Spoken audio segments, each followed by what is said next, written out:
Hi friends, welcome to Aji's little worlds. മലയാളികളുടെ ഒക്കെ ഇഷ്ടപ്പെട്ട ഒരു വിഭവമാണല്ലേ കപ്പ. നമുക്കിന്നൊരു പാൽക്കപ്പ ആയാലോ.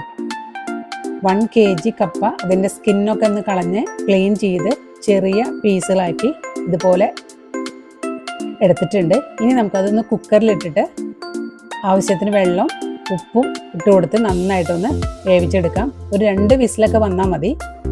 ഇതിൽ വെള്ളമൊക്കെ നന്നായിട്ടൊന്ന് കളഞ്ഞതിന് ശേഷം ഇതുപോലെ ഒന്ന് ഉടച്ചെടുക്കണം. ഞാനിവിടെ ഒരു 6 പച്ചമുളക് എടുത്തിട്ടുണ്ട്. അത്രയും തന്നെ ചെറിയ ഉള്ളിയും കുറച്ച് വെളുത്തുള്ളിയും ഒരു ചെറിയ പീസ് ഇഞ്ചിയും കൂടെ നന്നായിട്ടൊന്ന് ക്രഷ് ചെയ്തെടുത്ത് ഇതൊന്ന് നമുക്കൊന്ന് വഴറ്റിയെടുക്കാം. പാൻ ചൂടായപ്പോൾ അതിലേക്ക് വെളിച്ചെണ്ണ ഒഴിച്ച് ഇതെല്ലാം ഇട്ട് കൊടുക്കുന്നുണ്ട്. നന്നായിട്ടൊന്ന് വഴറ്റിയെടുക്കാം. ഇതിൻ്റെ പച്ചമണം പോകുമ്പോൾ വളരെ ഒരു ടേസ്റ്റ് ആയിരിക്കും നമ്മുടെ പാൽക്കപ്പയ്ക്ക്. പാൽക്കപ്പ റെഡിയാക്കാനായിട്ട് കപ്പ ഞാൻ മറ്റൊരു കടായിലേക്ക് മാറ്റുന്നുണ്ട്. ഇനി നമ്മൾ വഴറ്റി വെച്ചിരിക്കുന്ന പച്ചമുളകെല്ലാം ഇതിലേക്ക് ഇട്ട് കൊടുക്കുക. കുറച്ച് കറിവേപ്പിലയും കൂടെ ചേർത്ത് കൊടുക്കുന്നുണ്ട്. അതിനുശേഷം ഒരു തേങ്ങയുടെ പാല് ഫുള്ളായിട്ട് ഞാൻ ഇതിലേക്ക് ഒഴിച്ചു കൊടുത്ത് ഒന്ന് മിക്സ് ചെയ്തെടുക്കുന്നുണ്ട്. ഇനി ഇതെല്ലാം കൂടെ നന്നായിട്ടൊന്ന് മിക്സ് ചെയ്യുക. നമ്മുടെ കപ്പയും പാലും മുളക് ഐറ്റംസ് എല്ലാം കൂടെ ഇതിലൂടെ ഒന്ന് യോജിച്ച് വരാനായിട്ട് നന്നായിട്ടൊന്ന് മിക്സ് ചെയ്ത് കൊടുക്കുക. കപ്പ നല്ല തിക്കായിട്ടാണ് ഇരിക്കുന്നത്. അപ്പോൾ ഞാൻ കുറച്ചും കൂടെ പാല് ഇതിൽ ഒഴിച്ചു കൊടുക്കുന്നുണ്ട്. അതിനുശേഷം ആവശ്യത്തിന് ഉപ്പും കൂടെ ചേർത്ത് വീണ്ടും നന്നായിട്ടൊന്ന് മിക്സ് ചെയ്തെടുക്കുക. ഇതുപോലെ നന്നായിട്ട് തിളച്ച് കുറുകി വന്നിട്ടുണ്ട്. ഇനി നമുക്കിതൊന്ന് താളിച്ചൊഴിക്കാം.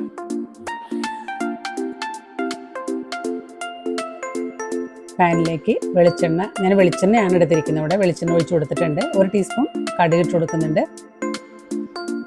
കൂടെ കുറച്ച് വറ്റൽമുളകും ചെറിയ ഉള്ളിയും കൂടെ ഇട്ട് കൊടുക്കുന്നുണ്ട്. നന്നായിട്ടൊന്ന് വഴറ്റിയെടുക്കുക.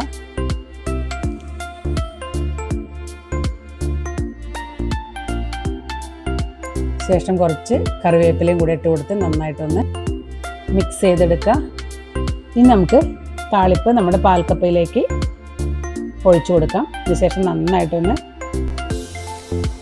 ഇളക്കി യോജിപ്പിക്കണം. വളരെ ടേസ്റ്റി ആയിട്ടുള്ളൊരു ഡിഷാണ് പാൽക്കപ്പ. ഇത് മീൻ കറിയുടെ കൂടെയും ചിക്കൻ കറിയുടെ കൂടെയൊക്കെ കഴിക്കാനായിട്ട് ഏറ്റവും നല്ലൊരു കോമ്പിനേഷനാണ്. വളരെ ഈസിയാണ് ഉണ്ടാക്കാനായിട്ട്. എല്ലാവർക്കും ഒരുപോലെ ഇഷ്ടപ്പെടുന്ന ഒരു വിഭവമാണ്.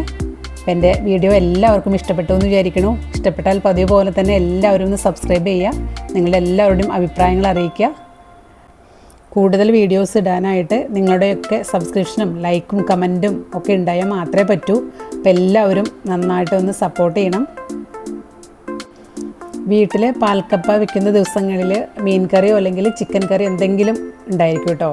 ഇന്ന് പാൽക്കപ്പ വെച്ച സമയത്ത് ചിക്കൻ കറിയാണ് വെച്ചിരിക്കുന്നത്.